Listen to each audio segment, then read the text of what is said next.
Welcome to the Federalist Society's Practice Group podcast. The following podcast, hosted by the Federalist Society's Telecommunications and Electronic Media Practice Group, was recorded on Monday, March 11th, 2019, during a live telephone conference call held exclusively for Federalist Society members. Welcome to the Federalist Society's telephone conference call. This afternoon's topic is Supply Chain Security in a 5G World, What to Do About Huawei and ZTE. My name is Michael Wallen, and I'm the Assistant Director of Practice Groups at the Federalist Society. As always, please note that all expressions of opinion are those of the experts on today's call. Today, we are fortunate to have with us Paul Beaudry, who is Director of Broadband Policy and Regulatory Affairs at Telecommunications. Paul will be our moderator for today and will introduce our other speakers. After our speakers give their remarks, we will then go to audience Q&A. Thank you for sharing with us today. Paul, the floor is yours. Thank you, Michael, and thanks to the Federalist Society for holding this teleforum today. Supply chain security in the telecom sector is an extremely topical issue and an important one, as many countries around the world are now grappling with the security implications of involving Chinese telecom equipment manufacturers in the deployment of next-generation networks. These concerns have been expressed because 5G networks will essentially enable the Internet of Things. They will provide hyperconnectivity between machines, people, and things, and allow for a range of new technologies and new capabilities. That includes smart cities and homes, automated cars, virtual reality, robotics, and telesurgery.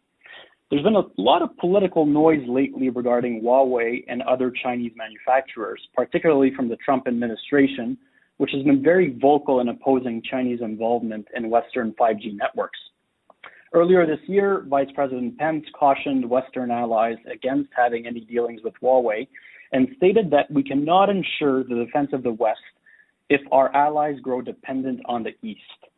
Many Western countries, including my home country of Canada, have long-standing relationships with Huawei and are currently considering whether measures should be adopted to restrict Huawei's involvement in 5G networks.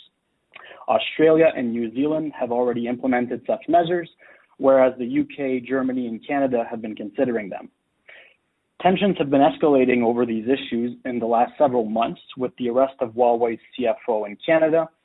She is facing extradition to the U.S. and suspected of violating U.S. trade sanctions toward Iran. And last week, Huawei announced that it was suing the U.S. government over policies banning federal agencies from purchasing the company's equipment. So, is the United States justified in advocating for robust measures to counter Chinese involvement in Western 5G networks?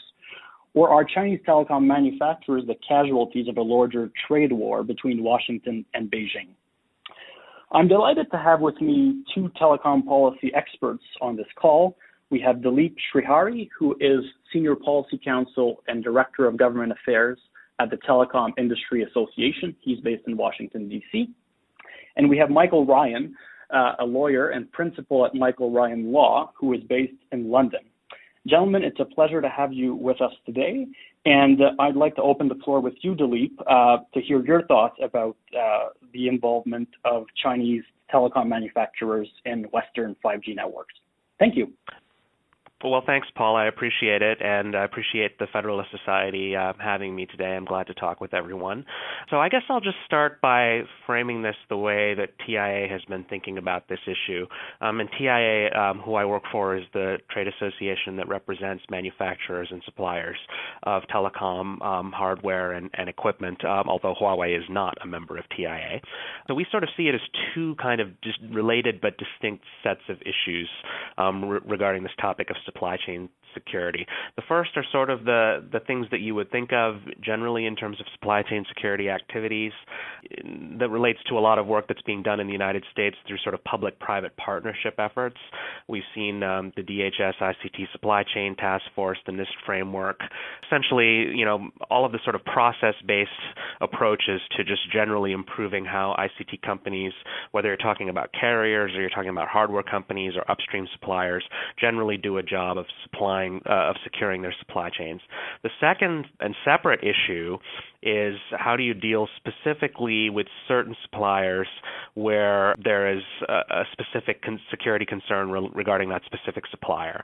And this is Huawei and ZTE are the most prominent examples. And TIA's view is, look, the threshold to intervene in the marketplace should be pretty high. It's not something we would normally encourage the government to do, to be getting involved in this, particularly since many of our companies actually view security as something that they compete on. But in certain extraordinary situations, we have to say that the threshold for action has been met. And TIA does not have any access to any classified information. We're just going based on all of the publicly available information that we have seen that's been put out there, not just within the past 6 months or a year, but really over the past 5 or 6 years, at least as far back as 2012 when the House Permanent Select Committee on Intelligence did a report raising concern about Huawei. And from what we've heard with officials from the U.S. government who have been testifying in front of Congress and making it very plain that they have real concerns about this kind of equipment. So there's clearly a genuine national security threat. It's quite clear that the United States government has been taking actions not just here but around the world to discourage partners and allies from using this equipment. So, we're supportive of those efforts. And, our issue at that point becomes, okay, if the government is going to do this, how can it properly be implemented, making sure that it doesn't, go too far, inadvertently affect other companies or businesses, that the scoping language does not create problems for the U.S. government in terms of its own procurement procedures. And we've also been trying to sort of keep this issue separate and distinct from some of the other broader China policy conversations that are happening in Washington right now. But, I would say Huawei is probably actually trying to conflate these two sort of issues of general supply chain security and sort of the specific national security concerns regarding a specific company. And we are sort of saying, look, we understand the government wants to do this with regard to these specific suppliers, but it should understand that there are actually two distinct sets of issues here, and they have potentially different policy solutions. So I think I'll stop there for now. Thanks, Dileep. Michael, would you be able to shed some light on these issues from your English or European perspective and talk to us a little bit about how European and other jurisdictions have been dealing with the Huawei / Chinese foreign equipment manufacturer issue? Yeah, certainly, Paul. The issue has evolved in quite different ways in the UK, Australia, and New Zealand than those that have just been described by Dileep. Let me first say, in terms of Europe generally, there's no direct involvement of the European Union in issues such as this, that is national security. That's entirely a matter that's left for national governments. So we need to look at the individual member states of the European Union to determine just what approach each will take. Now, the UK does not have any legislation in place at the moment that would allow it to directly regulate or control the selection of equipment that's used in telecommunications operators' networks. The closest that we can get is provisions in the Investigatory Powers Act that was adopted a couple of years ago. But in my view, these establish a basis for requiring telecom operators to facilitate interception of communications, but this legislation doesn't provide a basis for regulating the selection of equipment by suppliers. And I make that point because when I turn to Australia and New Zealand, you'll see the approach has been quite different there. That isn't to say that the issue is not one in which the government hasn't taken a direct interest, and the UK government has many less formal ways than existing legislation to make its views known and for those views to prevail. Now, a few years ago, the UK National Cybersecurity Centre, for instance, said that the national security, and I'm quoting now, the national security risks arising from the use of ZTE equipment cannot be mitigated. And essentially what the National Cybersecurity Center, which is a division of the, effectively, of the national security infrastructure, was indicating was it wasn't satisfied that ZTE could be trusted to cooperate fully with the procedures that the National Cybersecurity Establishment wishes to follow to assess whether their equipment poses a threat to UK national security or not. But this specific finding that it made, although it doesn't have legal force behind it as such, has been sufficient to operate as a de facto ban on the use of ZTE equipment in any UK networks, and that's essentially where we stand. There isn't any appreciable amount of ZTE equipment being used in any of the major networks. On the other hand, to turn to Huawei for a moment, the same body that I've just been referring to seems to be satisfied that the working relationship it has with Huawei is such that it can manage the risks associated with use of Huawei equipment in UK networks. And there is an entity called the Huawei Cybersecurity Evaluation Cell that has been established by the National Cybersecurity Center and by Huawei, peopled by representatives of both bodies, which engages directly with the issue of the compatibility of Huawei equipment with UK national security needs. That body reports, that cell, which is the term that's used to describe it, reports directly to the National Cybersecurity Center that I've just been referring to. And the National Cybersecurity Center refers to an organization called the National Security Council, which is effectively a committee of the cabinet. Most recently, this cell has been very critical in its reports to the National Cybersecurity Center about Huawei's compliance, and has, although it's determined so far that the risks are manageable, it has raised some yellow, if not red flags, about prospects for the immediate future. They will be making their recommendation, if they haven't already, to the Cybersecurity Center, which will come to a determination of its own, and then effectively the cabinet will make a decision. So that's the process, formal and informal, that's going to govern how this issue is resolved. BT, in the meantime, has said that it's removing any Huawei equipment that it has in its core network, and that it will restrict any future use of Huawei equipment to the peripheral parts of the network. And now Australia and New Zealand, as I've flagged, have taken a different approach.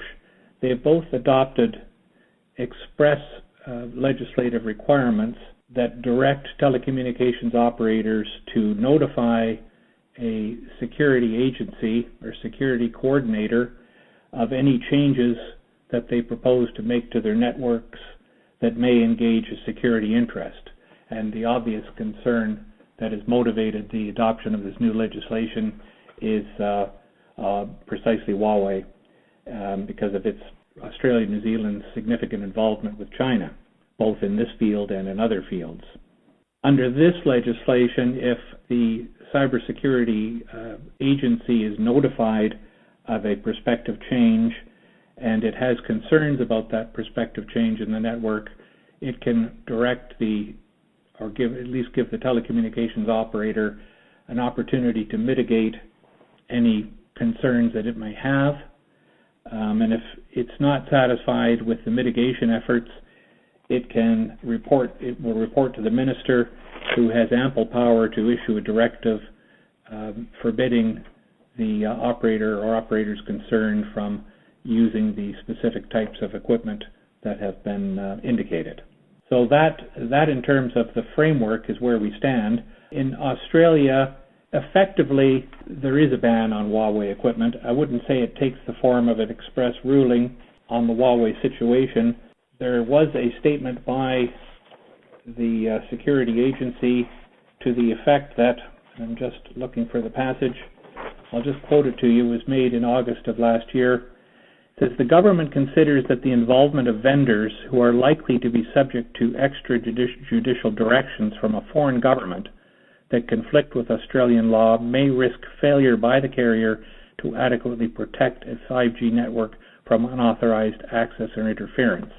So a bit of a circumlocution, but effectively they're saying that they have concerns where foreign governments can direct carriers to engage in security operations, which is manifestly the case under China's 2017 National Intelligence Law, and that alone would be sufficient grounds for excluding them from a manufacturer of such equipment from participating in the supply of equipment to Australian networks. New Zealand, which as I've said has the same basic legislative framework, hasn't reached any such similar determination, and we can regard them as, like the UK, is sitting sort of on the sidelines for the moment. And maybe I'll just leave it there, Paul.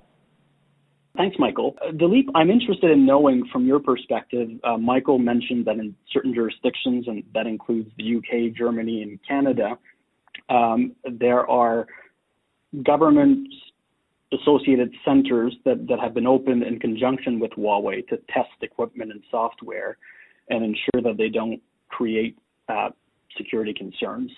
Has there ever been a consideration to implement such an approach in the United States as opposed to considering a blanket ban of Huawei or other competitors' involvement in 5G networks? Not seriously, certainly not to that extent. I think certainly it's coming up now that this issue is hot in the United States, but I don't think people are really looking at that as a solution. And the reason I think is because when you think about it systemically, it is really hard to design a kind of test that would defend against the type of national security threat that is at issue here. I mean, the threat is that you've got, a company that is one of China's national champion companies, two of them really, Huawei and ZTE, that are, China's, crown jewels of their economy. You've got the CEO of Huawei, is a former official from the Chinese People's Liberation Army. You've got a legal regime in China that requires those companies to comply with intelligence efforts of the Chinese government. And then you think about, how would you design a test? Well, for example, are we talking about doing some kind of port scanning or something like that? I mean, you could write software into a box that would essentially say, well, only, once a year, or on nights when there are full moon or something like that, a certain password combination opens up and it allows someone remotely to log into a router. And that is just something that is really hard to defend against because that can be hidden very deeply in the source code of a product in a way that even with millions and millions of dollars of sort of forensic computer scientists reading every line of the code would be incredibly difficult to pick up. And that leaves aside even the possibility that you could have hardware level exploits inserted in the chips of a product and at very low levels of design that would be practically, uncatchable unless you had, again, access to all of the chip designs. And even then, it could be very cleverly hidden. I mean, there have been similar examples, in the United States a few years ago. There was a case where one of the people who worked for the Multi-State Lottery Commission had managed to skew the lotto results by rigging the random number generator, and it was very hard to find that code. So, I mean, when people talk about testing and setting up, standards for Huawei and ZTE products to be tested in that way, I mean, it's fine. And I think, again, as I said at the beginning, standards and processes and all of that, there is a role for those things to play, and public-private partnerships can have a good role there, and the U.S. is working towards that. But the notion that somehow it is possible to design a standard or a test or any suite of standards or tests and thereby say that this product has not been compromised by Chinese intelligence is just really not realistic. Right. And has there been any instances in the past? I know there's been multiple congressional hearings held in the past on this issue. Aside from the concerns that you've raised, is there an actual instance, and I understand that national security can be a pretty sensitive issue where the information doesn't come out all at once, but is there any known instance where Huawei equipment, for instance, has actually given rise to cybersecurity issues either in the United States or elsewhere? We've heard secondary reports. I believe there was a report in the Australian last fall talking about the fact that Australia had information that did suggest that Huawei equipment was part of an actual potential cyber espionage attack. As far as, I have not seen any direct evidence of this. The United States government has not shared any evidence like that in the public record, but obviously we know that there are incredibly high levels of concern, and it's not just since 2017 when the cybersecurity law was passed in China. This is going back at least 7 years, if not all the way back to 2010, when there were news reports that, Gary Locke, who was President Obama's Commerce Secretary, had called the heads of the major carriers in the United States and told them don't use Huawei equipment. Again, if such a thing happened in the United States, I'm pretty sure it would be classified, and we haven't seen that. We've just sort of heard anecdotally that that's probably happened, but nothing confirmed in that way. Michael, do you have something to add? Well, I'm going to say that I'm not somebody who can judge the sufficiency of these testing procedures in terms of their ability to reveal any malicious activity. And at the same time, a lot of confidence is being placed on them here in the UK. I don't know if that's a misguided effort or not, but that's certainly where the chief effort is going now, and I don't see any immediate prospect for, say, a blanket decision that isn't based firmly on a conclusion by the Huawei Cybersecurity Evaluation Cell that these products aren't testable or the risk can't be mitigated. I don't see any sort of policy level decision absent such evidence or such conclusion becoming UK policy or law in this area. I think we'll be firmly rooted in the testing procedure for the time being, which raises an interesting question, if I may, Paul, because this is not regarded, as far as I can tell, as a trade issue in the UK. It is regarded as exclusively a security issue, and the agenda seems to be more complicated in the United States. One has to ask the question whether this reluctance to take a testing approach or a standards approach to dealing with this issue isn't influenced by the fact that there's a wider picture where U.S. interests on the trade front are engaging with China. And maybe Dileep has some further comment to offer on that. Well, that's a good point, Michael. Dileep, I'd be happy to hear your thoughts on this, especially we'll recall that when Huawei's CFO, Meng Wanzhou, was arrested in Vancouver last December, President Trump a few days later mentioned that he'd be willing to intervene in the Justice Department's case against her if it would help secure a trade deal with Beijing. So I know you've mentioned earlier in your presentation that we shouldn't try to conflate the trade issues with the specific security issues, but it does appear that some, at least within the administration, are conflating these issues.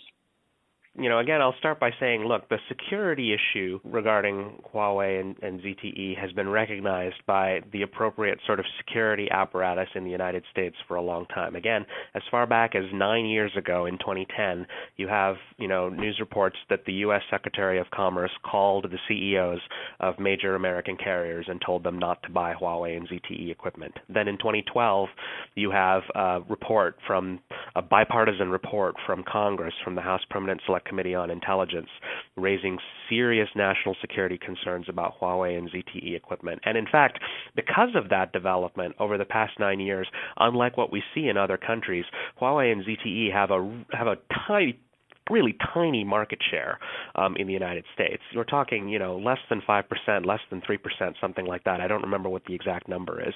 But functionally, they're not part of U.S. networks. Their presence is sort of limited to a few smaller rural carriers who admittedly have been very vocal about this issue, and we can talk about that.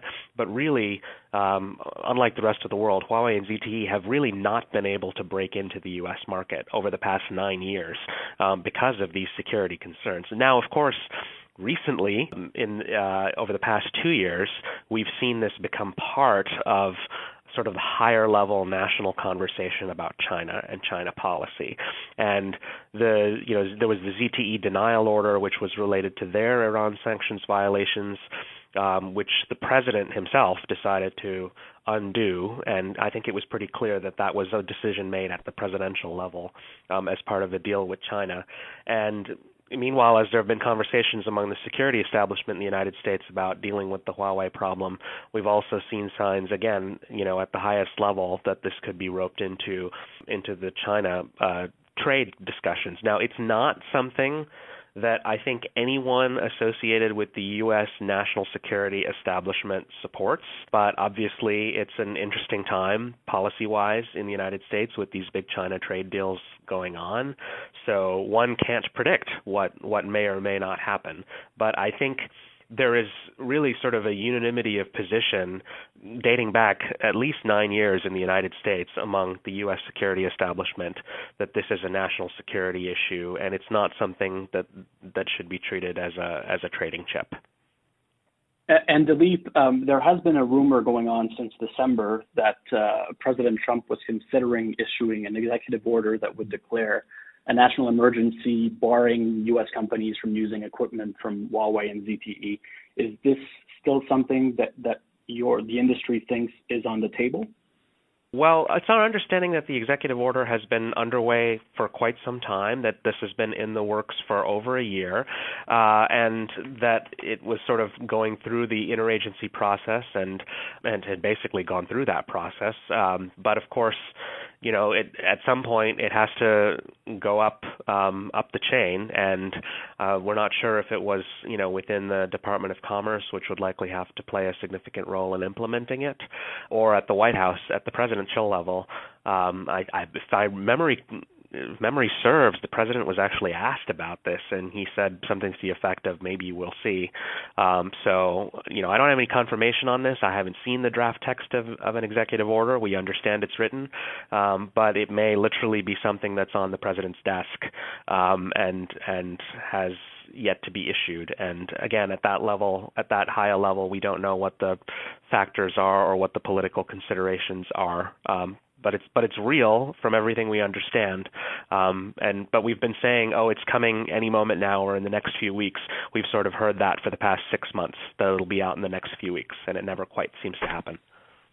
Thank you. And I'm also curious to know, what are your thoughts on diplomatic relationships between the United States and countries that will not ban Huawei and other Chinese manufacturers from partaking in the building of 5G networks? For instance, I noticed that Germany has decided not to ban Huawei, at least for now. It has tightened the rules for all 5G vendors, but there's no official ban, so there might very well be Huawei involvement in their 5G networks.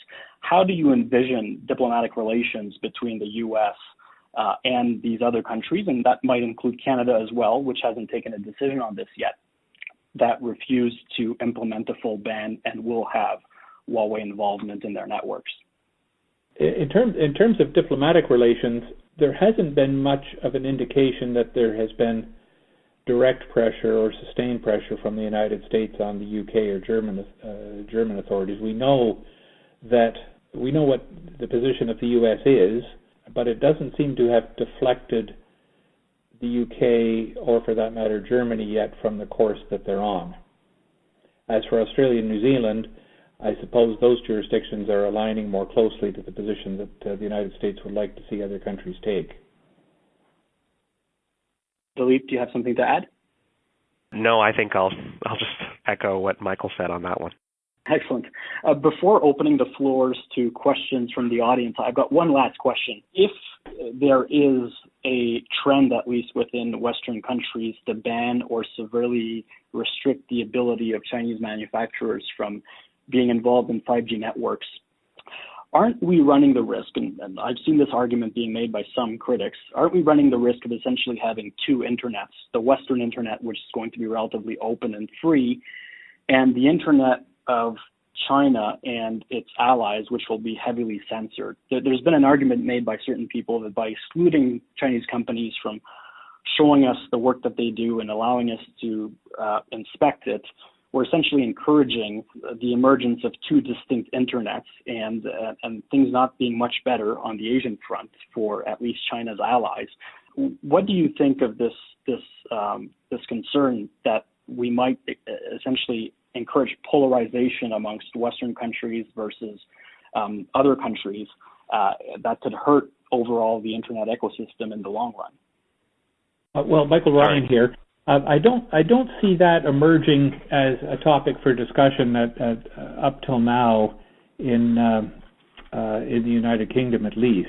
But I think it's a concern that is likely to come to the forefront as this issue evolves here.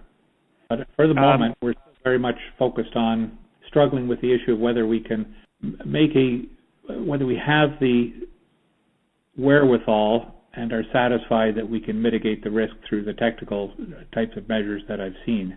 And until we've resolved that issue, I think these other issues are lying dormant. I mean, this is Dileep. I think it's an interesting point. I've seen that argument made, and the first thing it brings to mind is, it seems to elide the distinction between, the flow of data and traffic across borders versus the national security risk posed by certain types of equipment. So, people will still be able to send an email back and forth to China, regardless of whether the router in the local 5G network is, produced by Huawei or produced by another company. This is about the hardware and software that's sort of underlying the network architecture, and so I don't think there's necessarily a reason why that one needs to result in the other.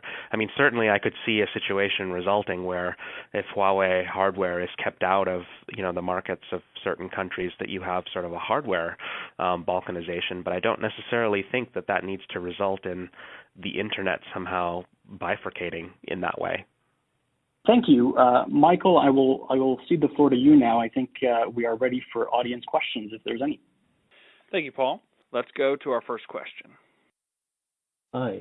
Well, it seems to me that during the first Gulf War, we disabled Saddam's anti-aircraft system with stuff that we had supplied him. And so I'm just, I think that this has been done before. Also, I was at a Federalist Society lecture with a local prosecutor up here in New York who felt that the Chinese either did or could have a tiny microchip that would be no larger than the blob of solder and would be almost undetectable even by visual inspection, that could take over chips and take over defense systems and the internet and anything else they wanted to sabotage. Comments? Well, this is Dileep. I mean, I think, we've seen all kinds of different stuff that's been emerging into the media recently and different reports. I mean, there was something I read the other day about how power cords could potentially be compromised if they were hooked up to a chip that's inside the power supply component of a router. So there's, yes, there are a bunch of different ways that are potential threat vectors, but then you ask yourself, what would be needed then to get that connection also tied into the actual data stream that was passing through the router so that someone remotely could access the router and cause it to start sending packets, sending a homing signal to Beijing. Would that be possible? Would that not? I mean, I think sometimes there's a danger that we don't want to overstate the danger because some things may just not be technologically possible at all, or at least somewhat far-fetched by current technology, but maybe not. So I think while there are legitimate risks at play regarding products from a company that is dominated by a government that is very sophisticated and has security interests that are adverse to the United States.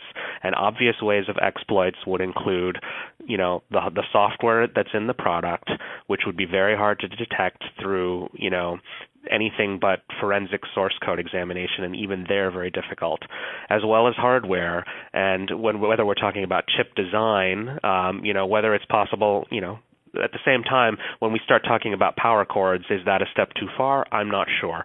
So I think there's a legitimate issue there, and we just have to define what that issue is and understand what that issue is and then see how we address it.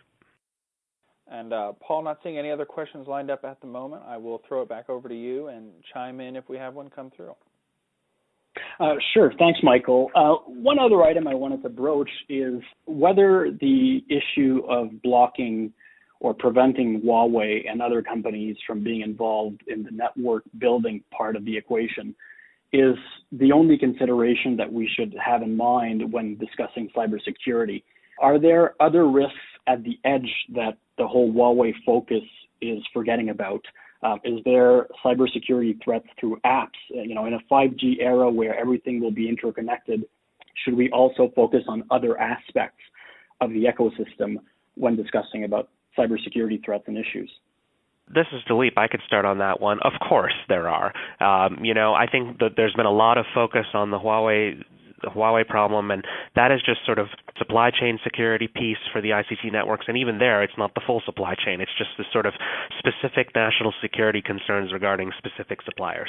But of course, just talking about supply chain, every ICT carrier will want to make sure that it's got good and verified supply chains in terms of where its equipment and services are coming from, and all of our member companies who produce those boxes want to verify those things from their upstream suppliers. But even beyond that, I mean, there's the whole other panoply of cybersecurity issues. I think wireless network security is always an issue, just in terms of basic interception of wireless signals and the like. And people have said, I think rightfully so, that 5G is a more secure wireless standard than any of the previous generations of wireless standards. So that's something that is always getting better over time to make wireless network security better. When we talk about cybersecurity, we're talking about things as basic as, phishing attacks or people, not having good passwords set. I mean, basic cyber hygiene stuff and all of the stuff in the middle, automated botnet attacks and denial of service attacks and, the whole list of cyber security attacks. It's a huge field, and, the Huawei ZTE piece is a different piece because it's specific companies and a specific national security threat from a specific foreign state actor. So I think, the responses to dealing with things like cyber hygiene problems with bad passwords versus dealing with, Huawei hardware in your networks we have to recognize that those are two very different problems and they have very different solution sets. Michael, do you have something to add on this? Well, it probably is worth adding that Australia in particular has been a country that's been concerned about cyber attacks. The legislation that I've referred to really has a dual nature. It's meant to equip Australia to defend better against cyber attacks, as well as the more specific question we've talked about intrusion into the network of foreign supplied equipment that may have weaknesses where security issues are concerned. So I agree entirely that this is a much broader issue than the one that we're able to discuss here today. And in fact, where we've actually seen the problems manifest themselves hasn't been in the supply of equipment, but it's been in the more general level of cyber attacks and the like. Yeah, this is Dileep. I mean, I'll agree with that and just say, I think there's some statistic that 70% of all cyber attacks on the internet or more are just because of, people having bad cyber hygiene with passwords before you even get into the sophisticated stuff about, technical attacks, let alone state actors and equipment problems. One last question on my part. Dileep, as you know, Huawei launched a lawsuit last week against the U.S. government in regards to U.S. legislation that prevents federal agencies from purchasing Huawei equipment. In light of the comments that you've made today, I would probably evaluate Huawei's likelihood of success as being relatively slim, but I'd love to hear your thoughts on this. Sure. So I agree with you. I think the chance of likelihood is relatively slim. We've seen the arguments, many of the arguments actually Huawei made last summer in response to the FCC's proceeding. So the FCC, our telecom regulator, has an open proceeding right now that would consider prohibiting the use of the universal service funding for rural broadband deployment, would prohibit the use of such funding on suppliers with national security concerns. Huawei has pushed back on that pretty hard and raised various legal arguments against the FCC's ability to do that, which TIA has responded to on the other side of the argument. So basically, Huawei is making three claims. They're saying, well, I should explain. So Congress last summer passed in the Defense Authorization Bill, Section 889 of the FY19 Defense Authorization Act, and as you said, that prohibits federal government purchases of equipment from Huawei, requires action within 2 years to address that. It also includes a prohibition on federal grant and loan program funds, so it affects the states, and we would argue also applies to the FCC's Universal Service Program. So Huawei is now, their lawsuit says that law passed by Congress last August is unconstitutional. They're raising 3 claims. They say first, Congress specifically mentioned us plus ZTE and a couple of other companies by name, and so that's an unconstitutional bill of attainder. They second said that violates the Constitution's due process clause because they have a right to a hearing. And then the third argument was that it generally sort of violates the separation of powers between the branches of the government, legislative, executive, judicial in the United States. So that's their claim. Now, just last November, there was a case involving Kaspersky Lab, which is the Russian software company, and they had actually filed a bill of attainder challenge because something similar had been done regarding them, and they lost that challenge pretty cleanly and clearly in the D.C. Circuit Appeals Court here in Washington.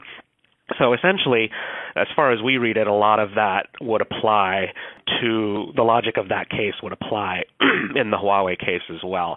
So I think legally their chances of winning this are slim to none. But of course, that's not the only reason they would have filed a lawsuit, because it certainly could be seen, and many people have said this, that it's part of a global public relations strategy by Huawei to not just sort of accept the U.S. government's decisions and conclusions as sort of fait accompli, but to try and push back legally in the United States to show the governments of other countries around the world that they're trying to fight this in the U.S. courts.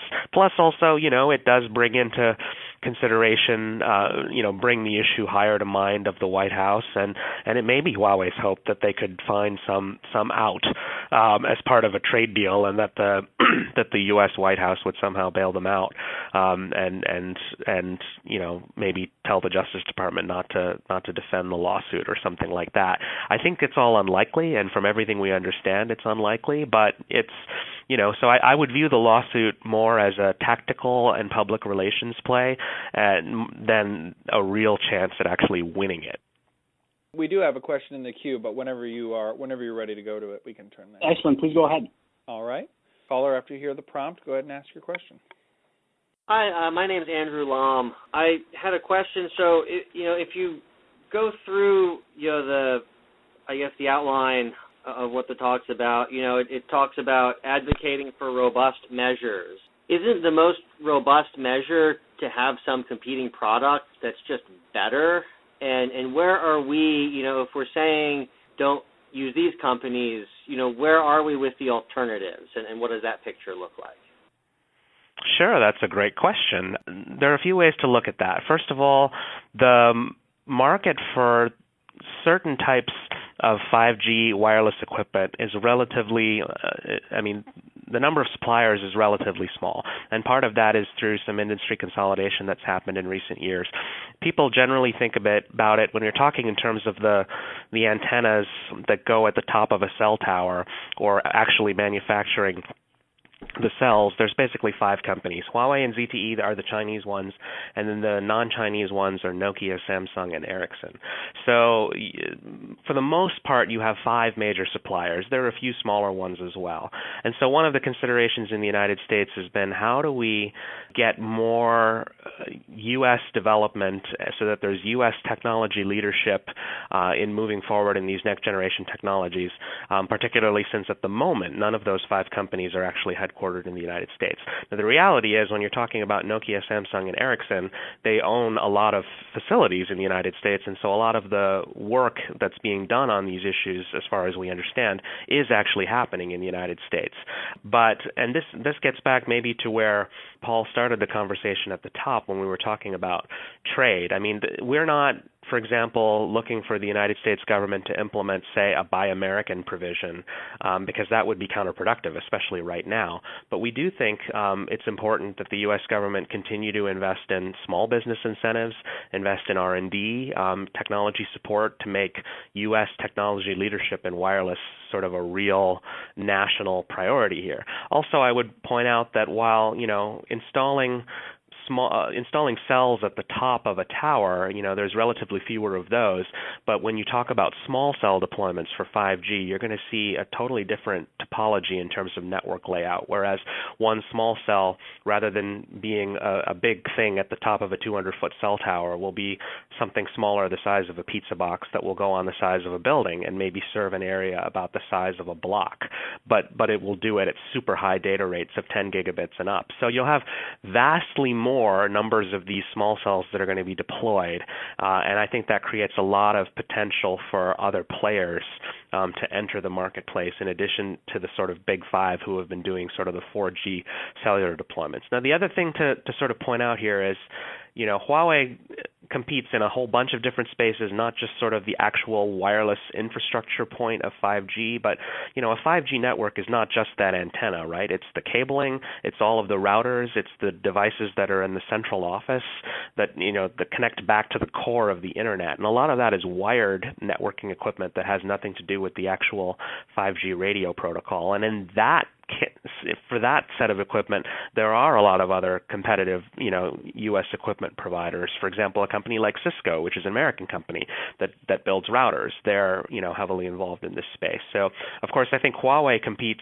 across a lot of these different segments. So you have, both wired and wireless and other interests in the United States who are sort of in those various markets. So, obviously, I think, yes, we have to understand, what exactly are we talking about when we're talking about this 5G equipment, and what exactly is the nature of the problem. And then even there, you say there's a lot of different ways to attack this that are other than sort of just saying, no, don't buy this. But, what should you be doing? Who are the suppliers? And what's sort of the type of equipment we're talking about? Thanks, Dileep. That's a good point by the caller, and I've heard some people say, well, shouldn't we simply allow Huawei equipment to be marketed in our country, at least to put some downward pressure on prices? Michael, do you have any thoughts on this? Well, I wanted to echo what you just said, Paul, about the importance of the question that the caller has posed. Certainly one of the factors that's been affecting the approach of at least the UK to this issue, and I suspect other countries like Germany and perhaps Canada, is that there's a perception that there's a lack of attractive alternative solutions for 5G. I don't mean there's no possible solution, but they aren't as attractive both from a technical or a price standpoint as the Huawei solution. In addition to that, there's the concern that the introduction of a de facto or legal ban would result in a delay in deployment of 5G networks. So there's both of those factors are at play in the UK decision making, I'm sure. Well, this is Dileep. On the pricing point, one of the things we hear from our member companies is, well, look, we're competing against a company that is receiving, tens of billions of dollars in subsidies from the Chinese government.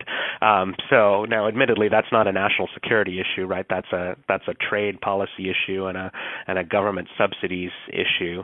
But I see, I'm speaking on behalf of TIA and our members, who are producing great innovative products every day. They're fully excited to go out there and be willing to compete and to have new companies emerge into the space. I don't think that anyone's afraid of fair, free and fair competition here. That's why they're trying to focus on this in terms of a national security issue rather than sort of a trade policy issue. One question just came through. All right, caller, as soon as you hear your prompt, ask your question.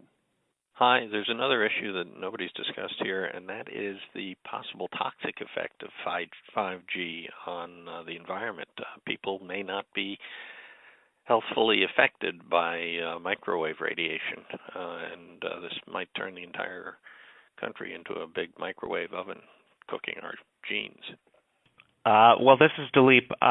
We have seen, those concerns being raised. So far, we haven't seen the evidence to support those things. The FCC has an open proceeding right now to look at those issues, and TIA has certainly urged them to finalize that and move ahead and issue rules. I'm aware that this is sort of an issue that's out there in the zeitgeist, but as far as we're aware, it hasn't been backed up by any evidence yet. But of course, if the FCC were to look at that and say that there needed to be some kind of a change in the existing standards of the rules, then all of our members would comply with them. I know that all of our members right now have to do pretty extensive testing of all of their products for RF radio frequency exposure to make sure that they comply with all of the FCC's rules. Michael, do you have any thoughts on the potential for 5G radiation? It doesn't seem to be an issue that's being actively debated in the UK at the moment. There was a scare and a lot of attention paid some time ago to the issue of handsets, but that seems to have abated. And as I said, I haven't heard anything further either in the context of 5G or radio frequency radiation issues more generally. We do have one more question. I will go to that one now. Hi, this is Tricia Paoletta. Great call so far. I did join late, so my apologies if you guys already talked about this. But on the lawsuit, has anybody who is kind of defending U.S. government actions noted that the U.S. has a existing reservation in our trade obligations, and where we've taken a national security reservation? It's very high level. We did it 20-odd years ago, so there's nothing specific, of course, to China in there or these two companies. But, in your review of these issues, are people talking about that national security reservation? This is Dileep. So in terms of the lawsuit that Huawei filed, it hasn't come up there because Huawei is alleging that an act of Congress which prohibits them by name from essentially selling to them to the federal government, Huawei is alleging that violates the U.S. Constitution. So I am aware, my colleague who works on trade issues has brought this up, the national security exemptions and all of that. We're trying to, at TIA, our view is to try and keep that a little bit out of this, because typically the national security reservation tends to be something that gets thrown at us by foreign governments. U.S. companies, TIA's general view has always been we want to maintain open markets and we want to maintain the free flow of trade and goods and products and services. I know that may seem strange for me to say after a whole call when I've been talking about the Huawei issue, but we're trying to keep that a little bit separate because we don't want other countries sort of relying on that heavily, and we want to, at the moment we don't see any particular reason to bring that up in this context because it's not like Huawei is specifically alleged, as far as I can tell, violations of trade agreements on that front. Thanks, Dileep. Michael, do we have any other questions? We do not as of now. So if you would like to offer up some final remarks, we can close. Well, thank you very much. I think this was a very interesting call. These issues will continue being debated, I think, hotly in the coming weeks and months as some Western countries get ready to make their decisions on the future of their 5G networks and whether Chinese company involvement will be banned or not.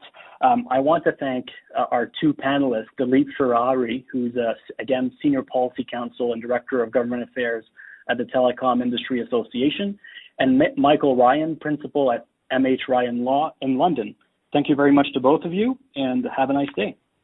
Thanks, Paul. Before folks go, I just wanted to put in a quick pitch. Next Tuesday, TIA is hosting an event in Washington on supply chain security. If you're interested, just check out the TIA website. Thanks. All right, and on behalf of the Federalist Society, I want to thank our experts for the benefit of their valuable time and expertise today.